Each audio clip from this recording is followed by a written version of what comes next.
Hello, friends, family, and keepers of the faith, to episode 32 of my blog, dated the 2nd of October 2022. Wow, it's been an interesting day already. I've had to make sure my mum's okay with a cup of tea just before I hit the record button. And I done a little bit more prep than I normally do the last couple of weeks. That's because so much has sort of like been missing from what I used to do in my previous blog. So just to remind everybody, this is a warts and all video blog of what I've been doing this week, what I've been watching, what I've been listening to, that sort of thing. And I tend to find if you go forward too much without doing something else, then of course it takes up much more time in this, and I need to therefore remember, and therefore I need it written down, because I'm never going to be able to do it all. With that being said, I tried to keep a structure. Might as well start off with the news. Okay, so I do the little bit about the war.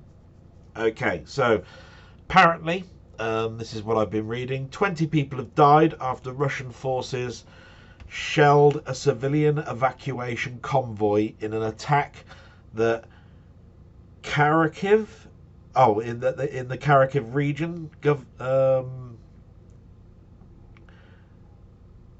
me read that again because I can't read my own writing. 20 people have died after, you see how I mean. 20 people have died after Russian forces shelled a civilian evacuation convoy in an attack that Kharkiv region governor Oliver Sinolov, I can't pronounce these names, said was cruelty that can't be justified. Well, bloody hell, of course that's cruelty and can't be justified. Shelling people that are trying to get away from being killed, and then actually doing the job of shelling them and killing them.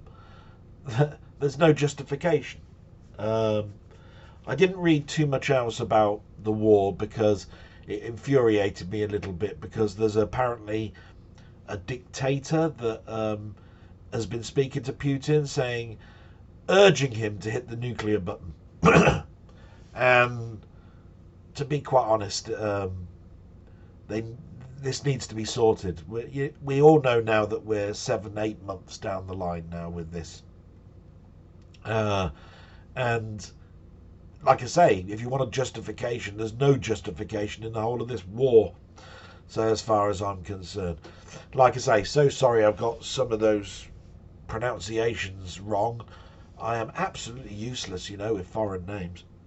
Well, English names, I'm no good with.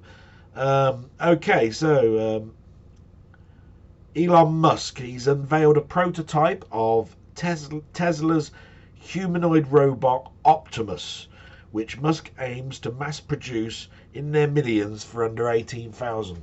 I found that an interesting article because obviously I've read a lot of science fiction and watched a lot of films, iRobot, all sorts of books on bionics and robots and TV series and films.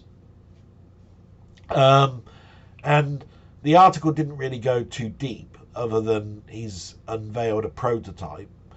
Doesn't say how long it's going to take before it's something that we could buy. But 18,000, well, I suppose it depends on its functions and so forth on it. But I don't think I'll be buying one anytime soon. I remember when I learned to pass my test, my car, my driving test, and I couldn't afford a car above £1,000. It was in the hundreds. So, and I don't think there's going to be many second-hand Optimus robots anytime soon. So I don't think that's one really for me to worry about. But hey, kiddies, looks very much like you've got a partner for your next consoles. Okay, the rail strike. Now this one was interesting because we've got obviously friends that we're aware of in Discord that actually work for the rail. My own sister is married to a person that works on the electronics on the line. So he's a very busy person. But the article read as follows. The weekend's rail strike is the biggest this year, with just 11% of the usual rail timetable operational. Members of the RMT Union, Unite, Transport Salarised Staffs Association, and ASLEF all walked out simultaneously at the last talks. Now, I read a little bit more about this, and of course, after speaking to our colleagues, who actually work in the rail, this isn't about pay so much as it is about safety, and that's where I go, good for you. Do you know what I mean? But I also know that it's a disruption, and I also know that lots of friends as well went to an event this weekend, which I couldn't attend, unfortunately, due to health. Which I'll talk about later. And from that point of view, I think it was explained to me like this, just like on the buses where you had a conductor and you had a driver. They're amalgamating the jobs into so that one person can do it. So a driver would also be the person who safety checks to make sure that all the passengers are on before the doors shut. And I remember him saying, this was many months ago, that if you think about that for the underground, you'd be using your mirrors, your wing mirrors on the train, because they have them, to see that everybody is on the train, where a person would normally be on the platform doing that, which is a huge safety risk. And from that point of view, I'm going, damn straight that's a safety risk. Those things go off every minute or so on the underground. From a train's point of view, there's always somebody that's rushing and dashing to get on. They're never flush with the platform. People can fall through gaps. No, this is definitely one that I'm solidly behind on that, and I know that it's a disruption. And then I just added one because I've been talking about the energy problems just recently, and this made perfect sense to me because it was just a couple of lines at the end of an article about the government, to be quite honest. It said, energy prices rose this weekend, meaning the previous average bill of $1,900 annual rose to $2,500 annual, helped by a government which has been restricted by a government cap, which is for all. Now, there's the next bit. Beware fraudsters calling, asking for financial details, and this is not a requirement for the cap, because basically there is no money coming to you, so they don't need to know any of your financial details. The cap is in place for all, so if it's for all, they don't need personal details. But fraudsters will phone up the vulnerable, the old age pensioners and so forth, saying that it's about the energy cap and that they need these details. So just beware that if anybody is phoning up about trying to get your personal details to help you with the cap in particular, it's fraud. Those are the fraudsters trying to get through. And that's the end of the news. And like I say, just recently it's been a bit higgledy-piggledy, and I do apologise. And product placement. That I, normally do shout outs and questions and all of that sort of stuff. And we're going to do that right now. But normally I'll do shout outs and questions, but I'm doing questions and then shout outs. I don't know which way is the best one. but I'm going to try doing the shout outs now. So these are all people that have commented, and some of them have asked me questions. Every single one is really, really appreciated. You wouldn't really believe how much they mean to me, because you got to remember, from my point of view, I'm sort of alone. My mother, God bless her, we have great conversations, but not conversations that tax your brain or technical or about a subject that you've got a valid interest in. I've really got no valid interest in Emmerdale and Coronation Street, which is all my mum really wants to talk about, to be quite honest with you. So just want to say, as I've always done, thank you so much. But let's see. So these people have commented or left questions are Cauldron of Stardust, Rocket Bunny, Martroid, Steve's Gaming, LFC Gamer and Vlogs, Down the Rabbit Hole, Colin Jones, Mark Whatever, Adventurer's Rest, Colin Ferguson, Ox, Panther UK, and Milfy Swimbuckle. And that's just for last week's blog. But then I've also got to remember that I did another little segment later on last week, and those people don't necessarily look at my blog. And so I just want to give a shout out to Placed Steve, Denny, Jambon, 20th Century Gaming, Electric Maestro, and Holly Berriton. Thank you so much for... Oh, and Mainmeister. Of course, can't forget him. Bloody hell. Scotch Git. Anyway, thank you so much for all of those comments. They cheered me up. And of course, some of them have left me questions, so we might as well get to some of those. So I've tried to answer some of them just to keep this segment down, but this usually is the biggest expanse part of it.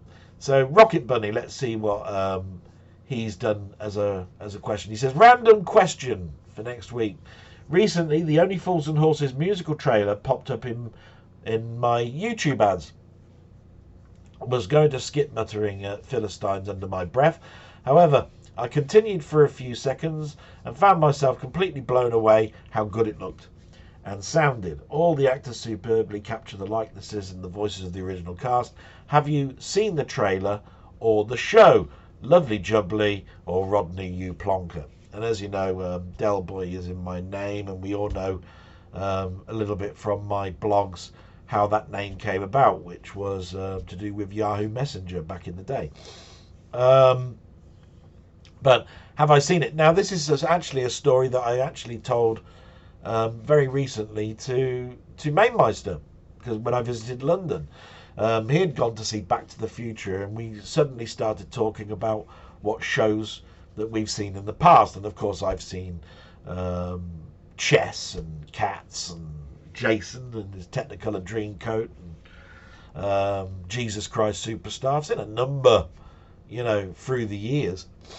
And Only Fools and Horses was actually the last one that I saw, because what we have to do is we have to go back to the pandemic. And I was going to London pretty much for the last time under the CRC, which is the company that I was working for, a sub-part of the probation and the government, about how we were going to handle the pandemic. And like anything, you were always going down to London, spending an hour or two doing a meeting, and then travelling back. And I happened to be able to book a matinee seat, because I knew the meeting was really just for an hour, and I'd booked the afternoon off.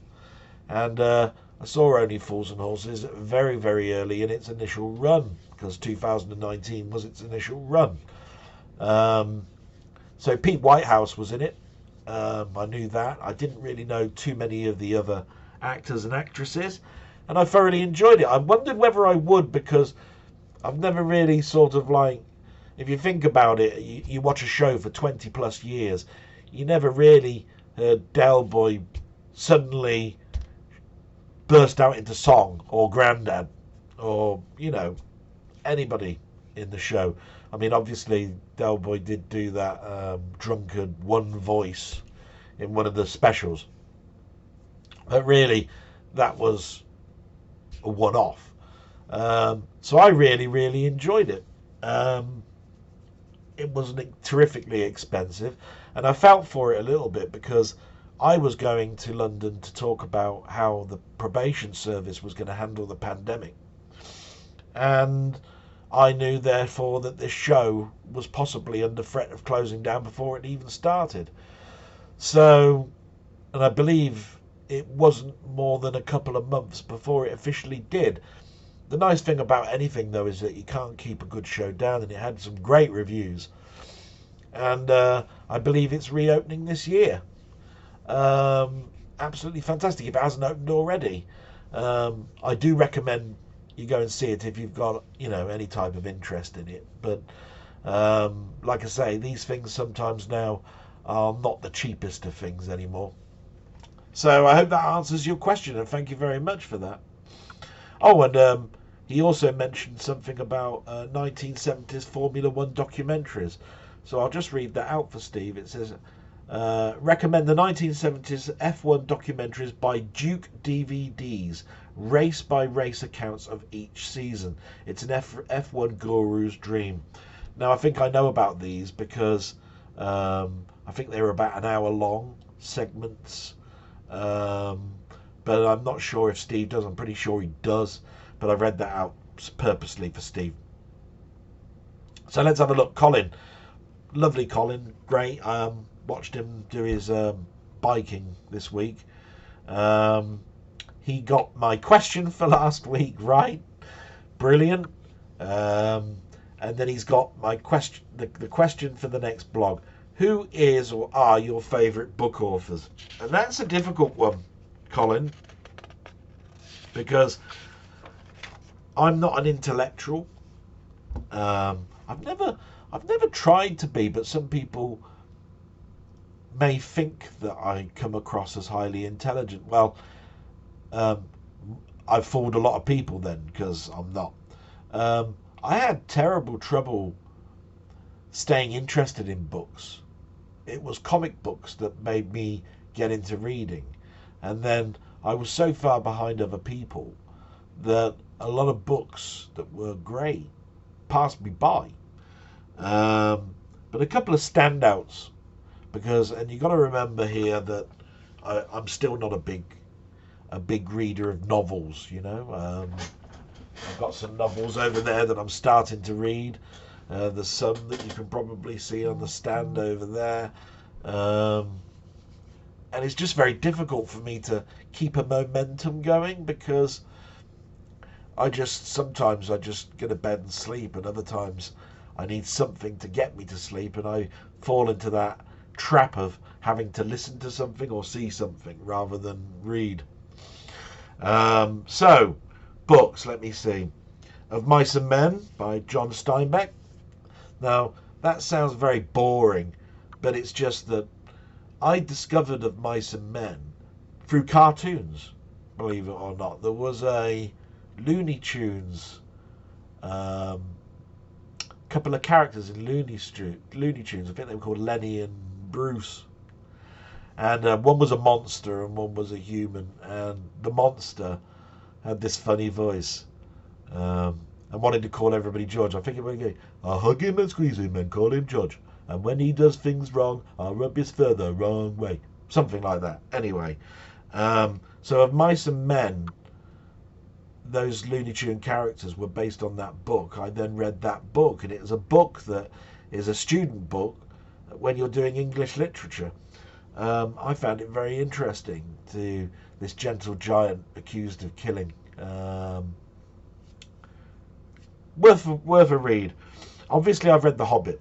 The Hobbit was probably the hardest, longest book for me to tackle at the particular time, and we are talking just around the time that I was leaving primary school and going to secondary school. So J.R. Tolkien's Hobbit. Later on, when I was really getting into books, I read the Martian Chronicles, and that's Ray Bradbury. Now, the Martian Chronicles is an interesting one because I read the book, and then literally a year later, the BBC with America did a small 3-part mini TV series called The Martian Chronicles, which had Rock Hudson in, which was all about the Mars landings and what went on. And it was interesting to me that we were invading their patch, the aliens there. We killed them all off. But they progressed into a higher plane, should I say. Brilliant miniseries. The thing I remember most about the miniseries was the first 2 episodes and the pure electronic soundtrack for the title tune. And I remember when VHS came along, they brought it out on tape, but it was cut. And then they brought out a DVD version, and it was all 3 parts. And they've done nothing with it since. And it's probably pretty hard for anybody to pick up now. But that brought back some absolute memories the last couple of days of me thinking about answering this question. And then, of course, the biggest book I read at the time, and it was based purely on the fact that I saw the film, which was Salem's Lot, so it was Stephen King. I was so engrossed with how that film, or should I say miniseries really, because it was in 2 parts, was done.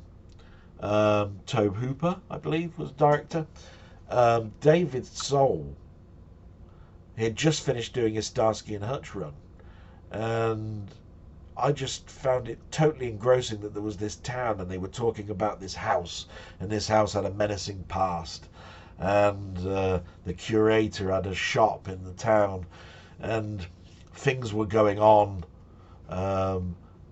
because of things, and you need to read the book. Don't want to go too far into that. But as I said, bit late bloomer going into books. So of course, most of my heroes for writing were people like Ronnie Barker, and in comedy, fantastic wordsmiths. But when it comes to comics, so I'm just going to go down the route now of other mediums of writers. Stan Lee, Roger Stern, Jerry Conway, their run on Spider-Man was absolutely fantastic. And then I've mentioned before my hero Rod Serling and the Twilight Zone. He wrote 3/4 of those episodes, and they were mostly nightmares that he had, and he used to keep a tape deck next to his bed, and he'd wake up and dictate the nightmare that he had, and then turn that into an episode. And I've said, just from a comedic point of view, I'd hate to have been his wife. Bloody hell. And then most people would then think, so you must therefore like the writers of The Outer Limits. But The Outer Limits is a totally different show where there were lots of different writers and lots of different directors. And the creator, Joseph Stefano, I had to think then of his name, and Leslie Stevens. They wrote a few episodes, but they weren't really the big ones. But there was a person who wrote both on The Outer Limits and on Star Trek, but also wrote several books, and his name was Harlan Ellison. So just to give you a bit of a knowledge of Harlan Ellison, he wrote for Star Trek The City at the Edge of Forever, which won an award. The Outer Limits is famous because he actually sued the production company for The Outer Limits, because he came up with an idea that another writer came up with an idea and called the episode Soldier, which was about fighting, and then the soldier would be transported to modern times, and like I say, there's a big battle between humans and robots. That sounds like Terminator, doesn't it? and that's who he sued, James Cameron, because they ripped Soldier to bits and turned it into Terminator. So as soon as I knew a little bit about that, I heard that he'd written a book several years previous saying, "I have no mouth and I must scream." And I read that book and I was blown away by it. Definitely worth a read if you're into sort of like science fiction. So I hope that answers your question, Colin, and well done for answering the question, as is well done for everybody else that tried to answer the communal question. The correct letter was E. Well done, everybody. Then again, it was simple, but it's only simple really if you're in that sort of mindset or you've heard it before or whatever. Now, always one that makes me smile is Steve's Gaming. Good old Steve. What do I call him now? Conveyor belt Steve, because he just brings out videos after videos after videos after videos, the sod, and then calls me a slacker. What a git. Anyway, he always likes to give me a question. So number one, let's see, and now I haven't looked at these, I just know that there was a question, and so I skipped past it when I was doing all my comments. So this is the first time me reading this one. I know you're a huge superhero comic book fan, and if Marvel one day phoned you and asked you to create a new superhero, what would she be called, and what would their superpowers and weaknesses be? Oh my God. You see, I'm not terrifically great at, creating things. I can turn something that I've read or seen or heard and bend it to something that I've done, but I'd never call it my own.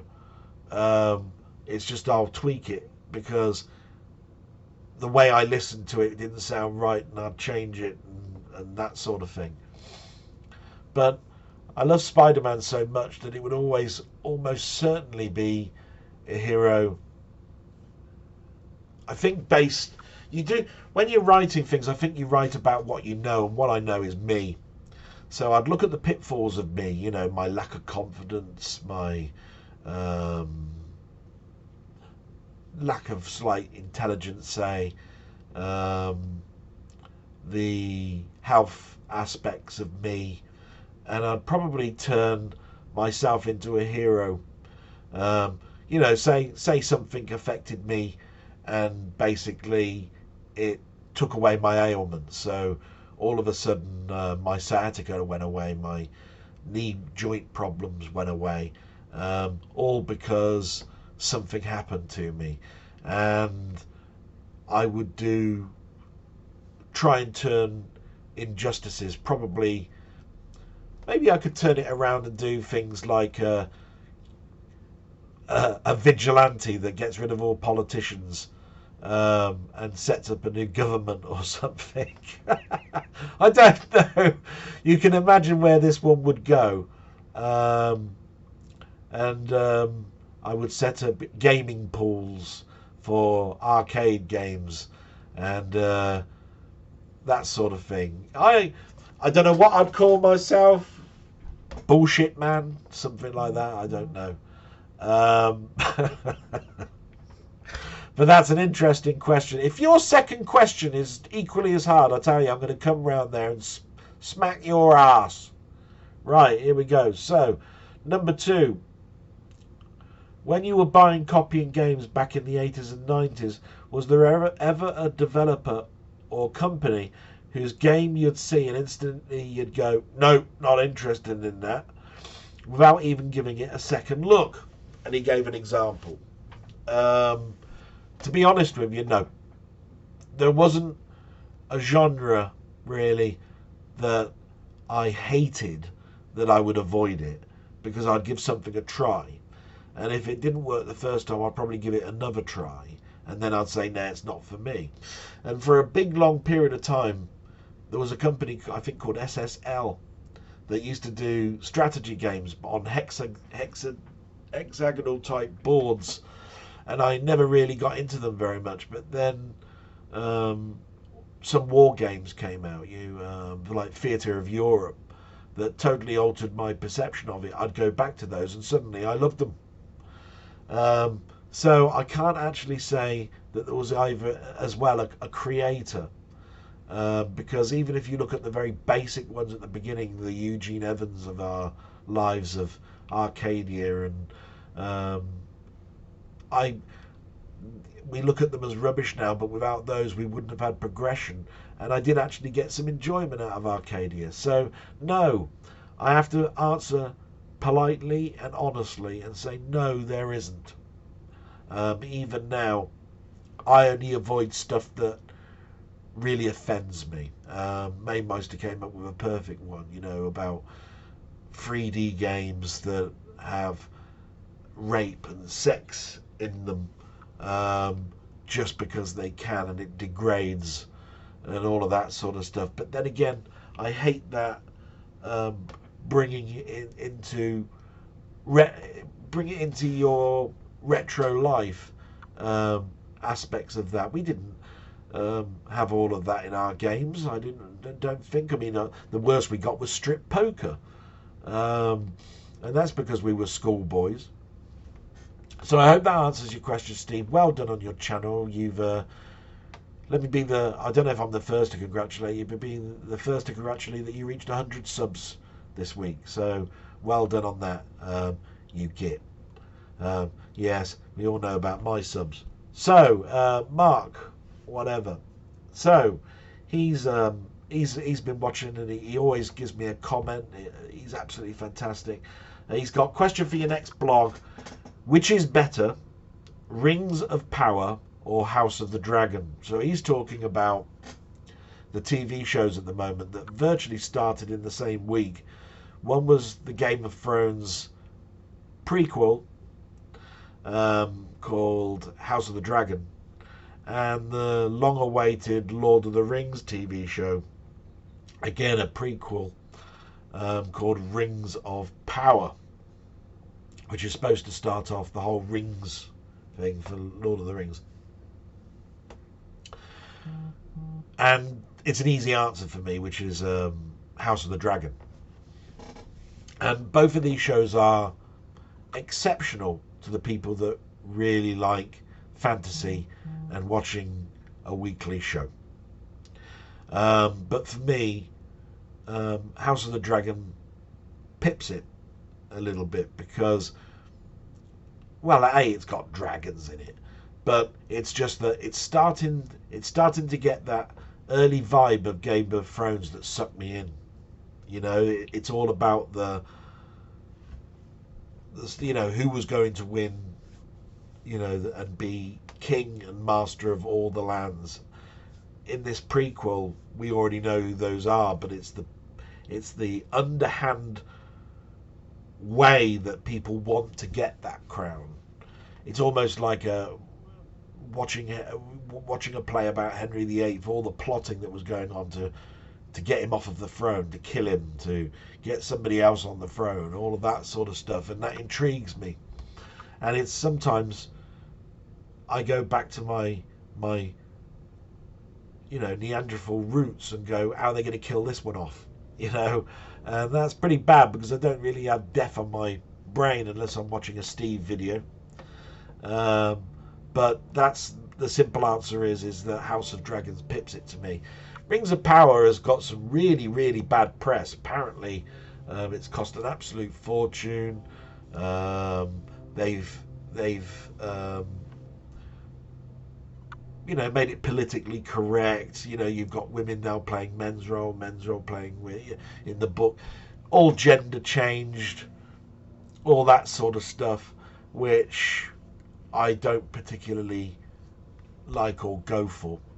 And I think that brings me to the next question, which was from Adventurer's Rest, because he's got a question for me. I'll take Doctor Who as a reference, he says. What's your take on the never-ending cycle of ripping up the programme's Bible where canon is concerned? This goes for other sci-fi productions as well. And like I say, I touched upon it just then. And Doctor Who's a strange one because there's always those people that think that something is canon or not. And what I mean by that is Doctor Who was a TV show. There was a couple of films that were made in the 60s which were not part of the TV show, and so as we went through the 70s and 80s, everybody considered them non-canon. In other words, they're nothing to do with the Bible that makes Doctor Who what it is. That's the easiest way for me to explain it. Later on, people have said, no, of course it's canon. It's just another parallel universe where it's a different Doctor. They still meet the Daleks, the story still goes on, and so forth and so forth and so forth. And when you look at that, and people have embraced that, then Doctor Who has been twinned with Star Trek, it's been twinned with even Buffy the Vampire Slayer. Then there were all when the TV show was taken off, there was all the big Finish productions that were radio plays, books, and every single one of them has turned around and said, is this canon or not? Is this part of the story? If the TV series is going on now, do they reference those stories? And you can't reference every story and everything. So at some point you've got to turn around and say some of them are canon and some of them are not.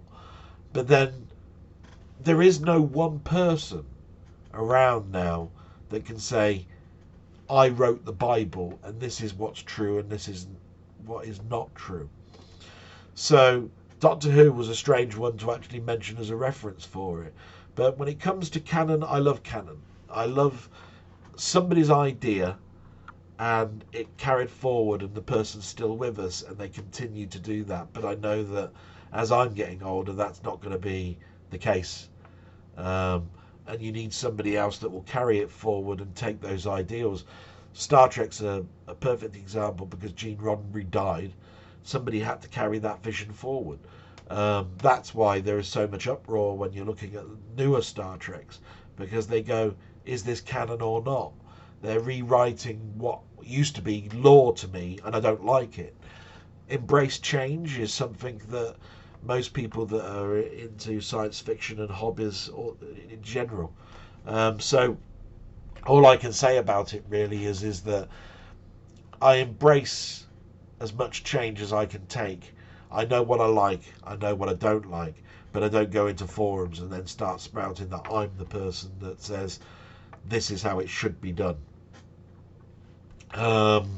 So I'm a bit of a mix, I'm afraid, on that.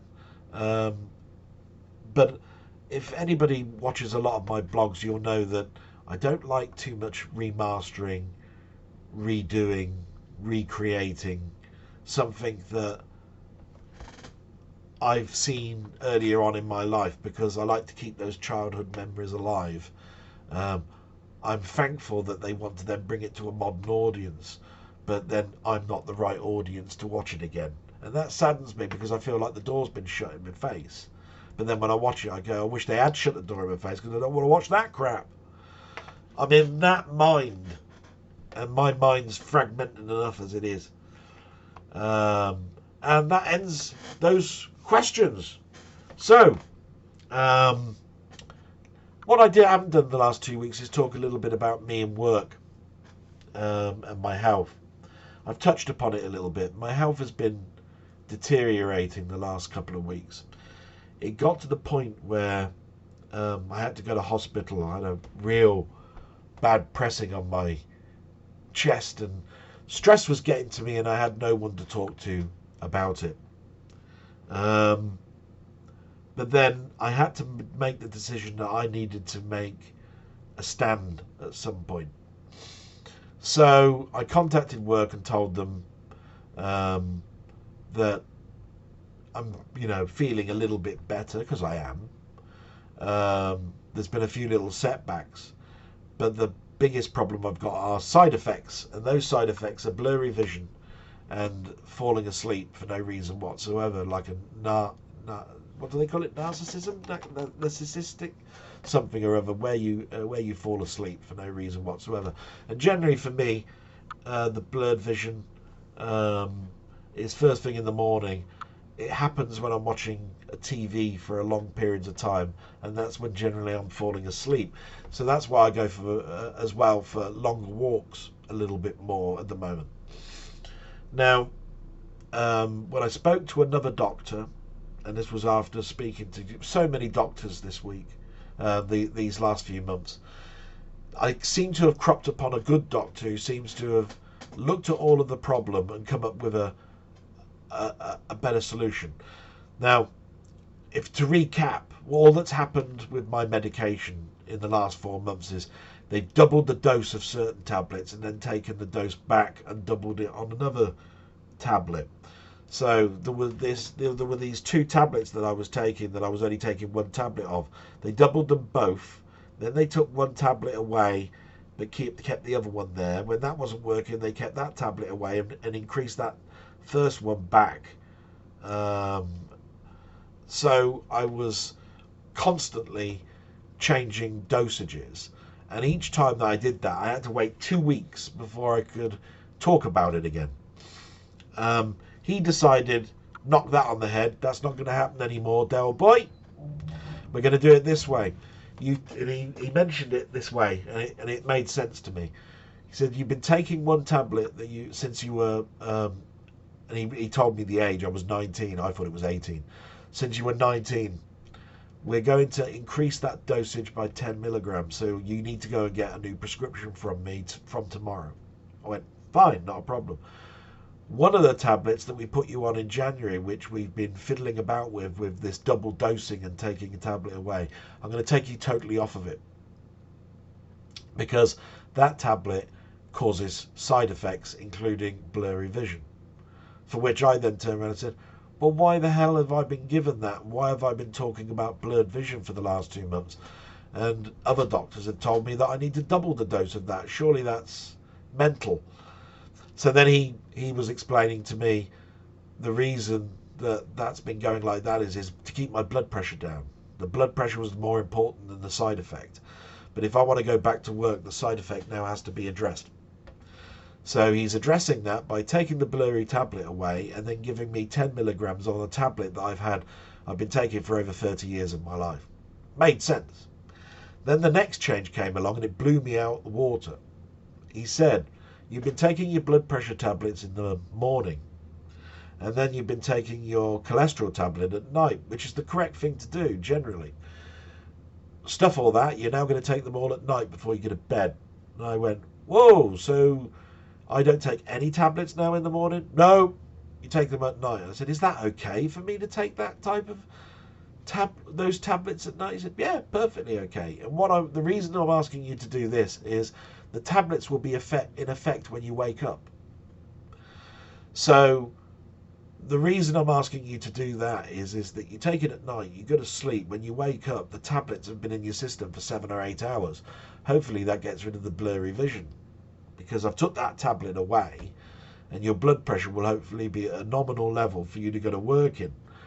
There is a danger. And I went, oh, okay, what's the danger? He said, because you're taking it at night, it will become less potent during the day. And as you get towards the end of your working day, you'll only be several hours away before you're going to bed, and that's when you take the next tablet. So we need to get these tablets into your bloodstream fast.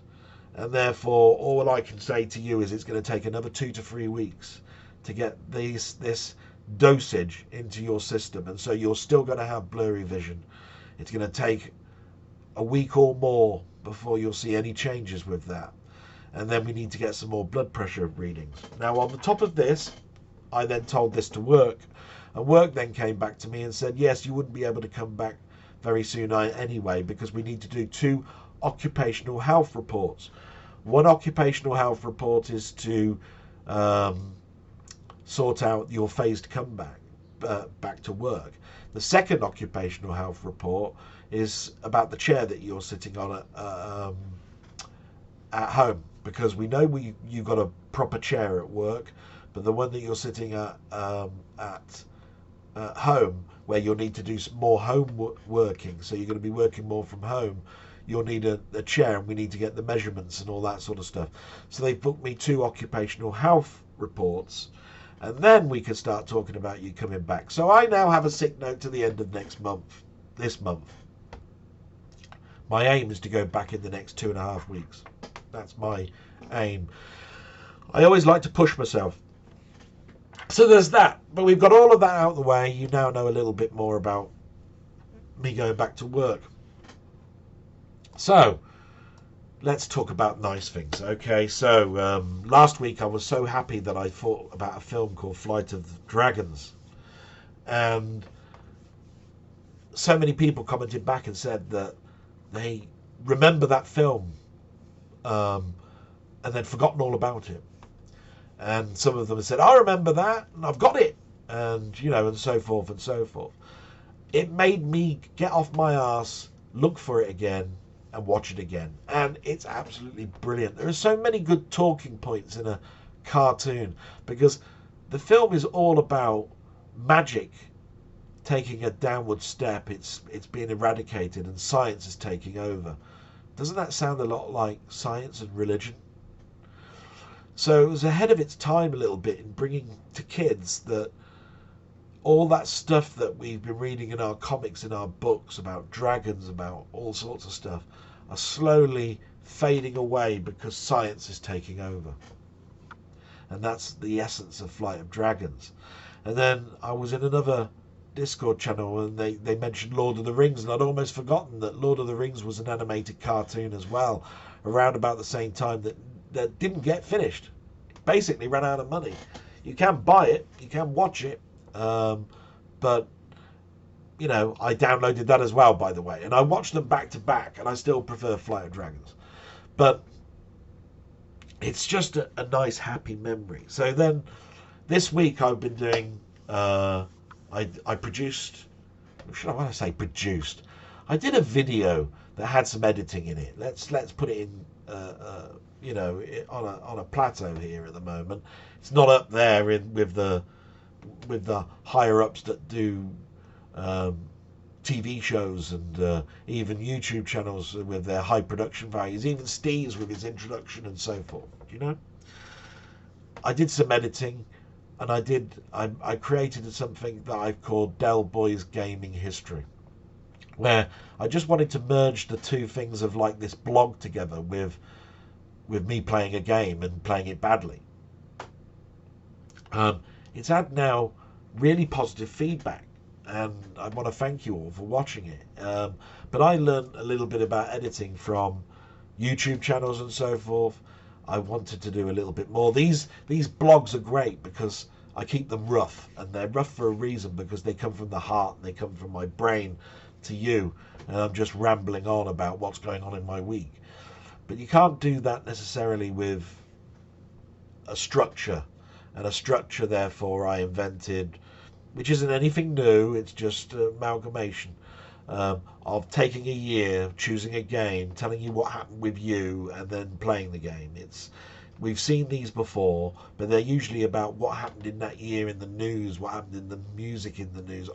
Made it personal to me, what I did. And that was the interesting aspect of it all. I will run out therefore of ideas fast, because how many times am I going to play a game from 1982? There'll probably be about 40 games, and yet I covered it all in the first video. So you're going to have to excuse me, but I'm going to have to keep things tight a little bit. So I mentioned that because while I was doing the editing, I listened in the background to what was on telly. And what I was watching on telly was Starsky and Hutch, because that's on Freeview at the moment on a channel called Great Movies Action. Right, so it's a Freeview channel, anybody can watch it, and they're on in the morning. Knight Rider is on at 9 o'clock on Legend TV, along with Airwolf, that's on at 8 o'clock. And Time Tunnel, the old Irwin Allen Time Tunnel TV series, which is on generally about 10 o'clock, and that's on Freeview, channel 42. And these are all playing on in the background while I'm trying to edit a video. And that's because I'm trying to also get up early in the morning. And then what I've been watching this week is a TV show called This England, which is a little bit about the Conservative government, Boris Johnson, and the way we tackled the COVID-19. And I didn't think I would like it, but Kenneth Branagh is playing Boris Johnson, for goodness sake. So that perked my eyes up. Kenneth Branagh playing Boris Johnson, I can't even imagine it.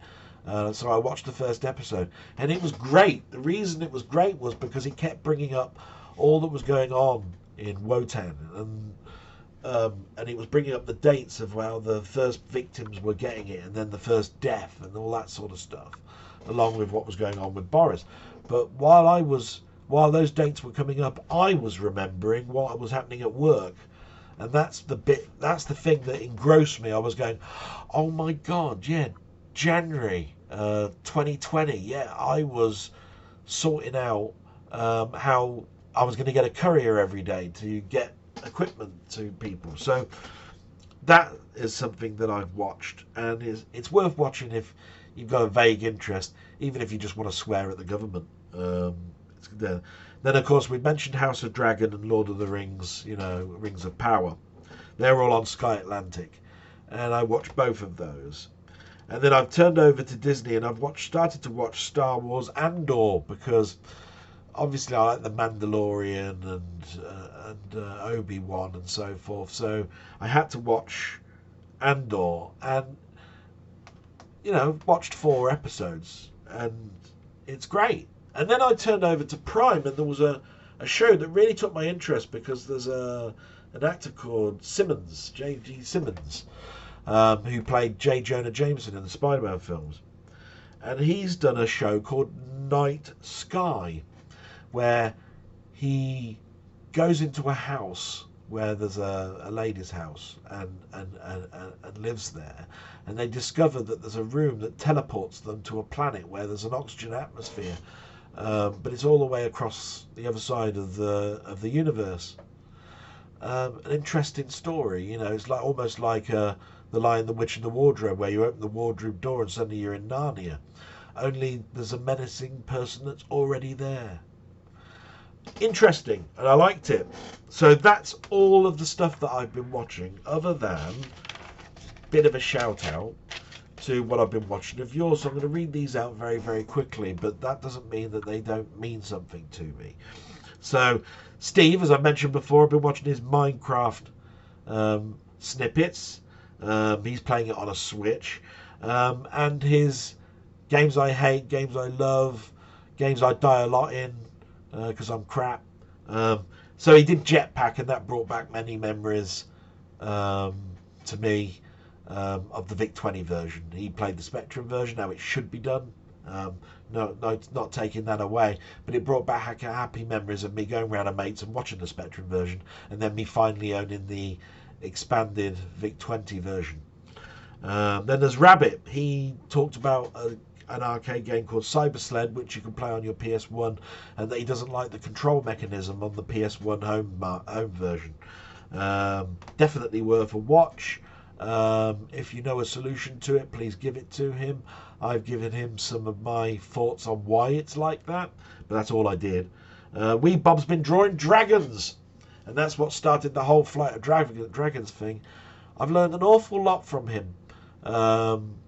It's not all about digital artistry. It's how you would even do it on the paper, and things about light, dark, shade, midtones, how you build things up with everyday objects, circles, cylindricals, all that sort of stuff. So he's concentrated on dragons, and it's been really, really interesting. I just wish I was a better artist than I am. I mean, I'm okay. I know a little bit about anatomy drawing, but that's about it. Rob's been doing his Minecraft videos plus Atari shows, and a little bit on the MainMeister server. Now, I mentioned a little bit on the MainMeister server because we are now halfway through being able to keep that server open, and in less than 5 days I need to cancel that subscription. 7 days after that subscription, I will not be renewing, and the reason for that is not because of how bad the server is, because it's actually quite stable. It's actually the cost. I did it because it cost a pittance. It was a pint of lager. When it goes past the 7th, they automatically try to renew. So you have to give your intent on whether you're staying or not. And if we stayed, it would go up too high. So it will be going. The good news is we've got an FTP account so that we can download the world, and then you can start another server somewhere else where it'd be cheaper. So I'll be FTPing the world, so it's still worth going on the main Meister server. But if you ever want to play Minecraft at the moment, you haven't got very long. And unfortunately, I've only seen 4 or 5 people ever go on it. So get in there, play it, otherwise it will be gone. That's just that side of things. And then Adventurous Rest is a new person that sort of like commented in my show earlier on. He did a lovely video of a text adventure called Adventureland, which was done by a minor hero of mine, Scott Adams. Now, I know that there's a couple of people that switched off when they talk about text adventures. And I thought that would happen to me as well when you consider a video about somebody typing in north, south, east, west, etc. But this person's done an absolutely fantastic job of explaining how the adventure system works, a history, a little bit about Scott Adams, concentrated on one Scott Adams adventure, which was the very first one. And then, because it's a graphic adventure, every time I went to a location, I remembered bits. So it was keeping my brain active. And every time a picture came up, I was remembering, oh, I remember that bit. Oh, my God. And then he'd go into a maze section. I'd go, oh, not the maze. I was there for weeks. No. And I'm telling you now, it sounds the most average video to talk about a text adventure. But the production in this is absolutely fantastic. Definitely Adventurous Rest. Look it up.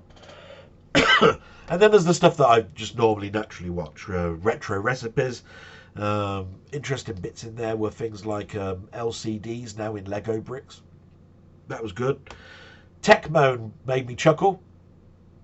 He's always doing about audio equipment generally. And a couple of weeks ago I mentioned one where he was shaving the edge of CDs to make them sound better. Mental. And that was a thing, and it cost about £400 when it came out. There's another one now, demagnetizing CDs. Demagnetizing CDs. Have you ever tried to magnetize a CD and then stick it onto the refrigerator? It doesn't work. It's got a small aluminium layer that is 1 micron thick, and it's got some magnesium possibly in the painted letters on the other side of the disc. Degaussing a CD is not going to make your video or sound better in any shape or form, and people were being enticed to spend £200 on this device. Great that was. Kim Justice, I'm still going through that particular one because it's one of those long video histories, and it's about Telecom Soft and Firebird label, and the Silverbird label and so forth. Very interesting. Kim does some absolutely fantastic stuff, and if you ever want to know the history of anything, watch one of those videos. And then, because I was doing editing, I found a site that does Adobe in a minute, 1-minute segments on how to do specific things in Premiere.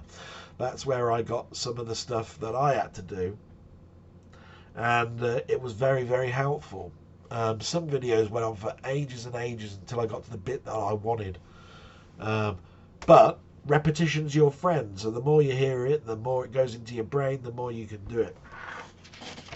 So, there will be a question at the end, but I just do my normal what's arrived this week. So this week, I've bought the Thing again. Now, Mainmeister mentioned something this week. He said, I need to do this as much as Del Boy needs another Steelbook box set. In other words, I need to do that as much as I need to have root canal surgery. There's a good side and a derogatory side. I love my Steelbooks, but that's not the point. It's just I'm buying things over and over again, and I don't know how many times I've bought the Thing now. I've got it on DVD, VHS, Laserdisc, Blu-ray, and several times now on 4K. This is the what they call the I forgot what they call it now. Was it the Titans of Cult? Yeah, edition. And basically all it is just fancy packaging. But I just can't get over the fact it's the thing, and it's just great. Then there is obviously Jurassic Park Dominion Steelbook. If you actually do screen grab that little QR code turns into one of those augmented reality things. You might get it to work, with your phone if you download one of those augmented reality things. But anyway, not a great film. High impact, high action film. Story next to nothing. Directional shots all over the place, where I noticed lots of things where there were over the shoulder shots, and then when they panned back, you were in a room full of hundreds of people, and I'm going, I thought I was in a cramped environment. Or you do an over the shoulder shot, and then when they pulled back and they did another pass by shot, it would have had to have been on the opposite shoulder. They got the people in the wrong places. Lots of crap that was going on in this film. But as a popcorn movie, as one to watch and just get entertained by, and when it comes to the picture and sound, it's great. Steelbook edition, as always. An old favourite of mine now, the Blu-ray, because it's not 4K, of Soylent Green. Again, pause the screen, look at the QR code. I think it's one of those augmented reality things. What can I say about Soylent Green? He could do no wrong at this particular period of time. Soylent Green, Planet of the Apes, then there was Omega Man. Of course, how could I not forget that? All around the same 3 or 4 year period. This is what I consider a sort of a must watch if you're into your science fiction and need to re-watch something which has got a story to it. It's nothing about special effects. It's a dystopian future. From a dystopian future, you need to look at this and see where we're heading. Definitely worth that. And this is I was having a chat with a person in the Discord channel, and he happened to mention that they've recently released on DVD a TV show that I remember watching in my childhood, and here we are. It's called The Fantastic Journey. It's about people that got lost in the Bermuda Triangle, and then they landed on an island, and the island is split up into all sorts of different zones. I remember this guy, our hero, who's right at the bottom there, Jared. Is it Jared Martin? Yes. He had this like lit up tuning fork, sort of like the sonic screwdriver, and of course it had Roddy McDowall in it. So I remember this, and it failed after so many episodes. There were 10 episodes, but I remember after its initial run, it turned into one of those favourites that you had in your summer holidays, and it would be on in the morning, a bit like what's happening now with Time Tunnel. And it brought back such memories that I went and bought the DVDs this week. Maybe that's brought back some happy memories. And that just about rounds everything up. Oh no, I forgot. I haven't done big box stuff.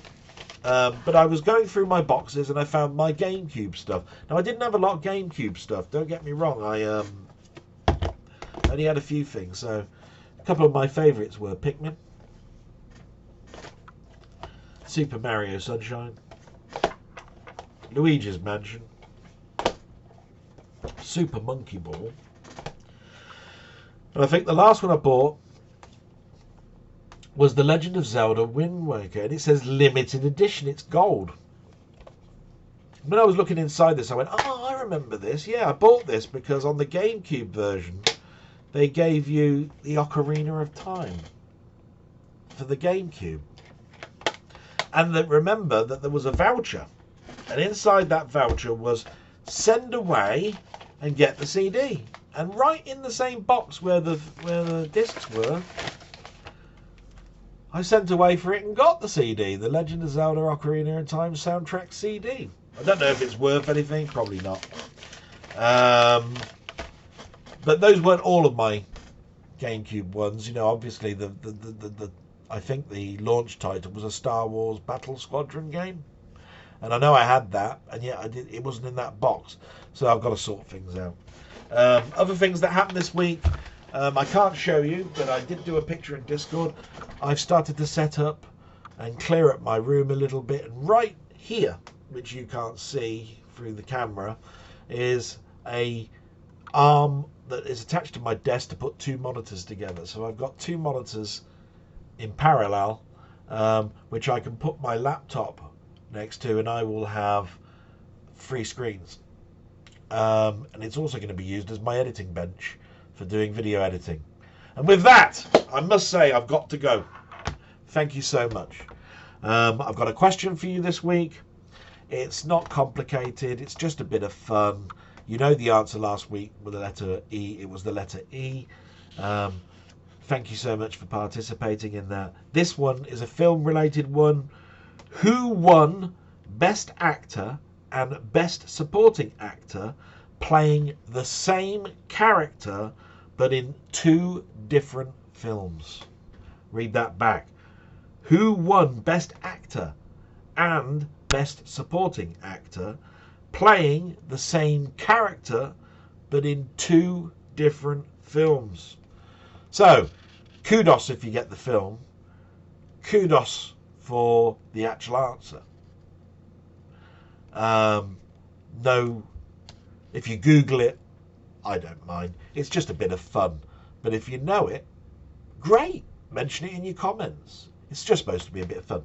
Thank you guys, and as I do always, I salute everybody that's listened to this waffle. I'm off now to go for my walk, and then there's Formula 1, and then later on this evening there's all my friends doing their live streams. And with that note, goodbye till next week. Bye bye.